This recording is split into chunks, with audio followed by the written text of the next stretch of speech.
பிரதீப் ரங்கநாதன் நடிப்பில் பிப்ரவரி 21 ரிலீஸ் ஆன திரைப்படம் தான் டிராகன். அஸ்வத் மாரிமுத்து இயக்கத்தில் இந்த படத்தை ஏஜிஎஸ் நிறுவனம் தயாரிச்சிருந்தாங்க.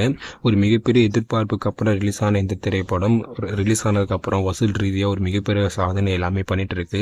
ஸோ இதனை அடுத்து இந்த படம் 8 நாட்களில் உலகம் முழுவதும் எவ்வளோ வசூல் பண்ணியிருக்கு அப்படிங்கிற விவரம் தற்போது ரிலீஸ் ஆகிருக்கு. அதன்படி இந்த படத்தினுடைய வசூல் ரொம்பவே பார்த்தீங்கன்னா நாளுக்கு நாள் அதிகமாயிட்டே இருக்கு. ஸோ இதனை அடுத்து இந்த படம் தமிழ்நாட்டில் 8வது நாள் 4 கோடியே 10 லட்சம் ரூபாயும் 8 நாட்களில் மொத்தமாக 43 கோடியே 30 லட்சம் ரூபாயும் வசூல் பண்ணியிருக்கு. கேரளாவில் 8வது நாள் 5 லட்சம் ரூபாயும் 8 நாட்களில் மொத்தமாக 1 கோடியே 5 லட்சம் ரூபாயும் வசூல் பண்ணியிருக்கு. கர்நாடகாவில் 8வது நாளில் 40 லட்சம் ரூபாயும் 8 நாட்களில் மொத்தமாக 5 கோடியே 60 லட்சம் ரூபாயும் வசூல் பண்ணியிருக்கு. ஆந்திரா மற்றும் தெலுங்கானாவில் 8வது நாளில் 43 லட்சம் ரூபாயும் 8 நாட்களில் மொத்தமாக 11 கோடியே 10 லட்சம் ரூபாயும் வசூல் பண்ணியிருக்கு. ரெஸ்ட் ஆஃப் இந்தியாவில் 8வது நாளில் 3 லட்சம் ரூபாயும் 8 நாட்களில் மொத்தமாக 53 லட்சம் ரூபாயும் வசூல் பண்ணியிருக்கு.